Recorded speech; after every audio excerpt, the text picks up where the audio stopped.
বন্ধুরা, এই হচ্ছে হালদার পুকুর। এটি রামকৃষ্ণের স্মৃতি বিজড়িত, আপনারা দেখতেই পাচ্ছেন।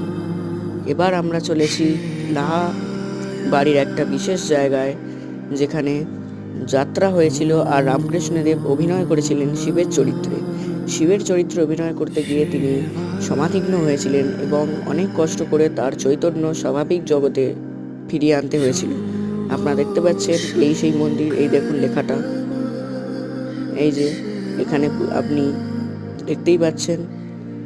পিকচার কোয়ালিটিটা একটু মার্জনা করবেন। এই যে ডান পেটিকায় অবশ্যই আপনারা দান দিয়ে যাবেন। ওই যে এখানেই যাত্রাপালার অভিনয় করতে গিয়ে রামকৃষ্ণদেব সমাধিগ্ন হয়েছিলেন। কামারপুকুর এলে এই স্থানটি অবশ্যই ভ্রমণ করবেন।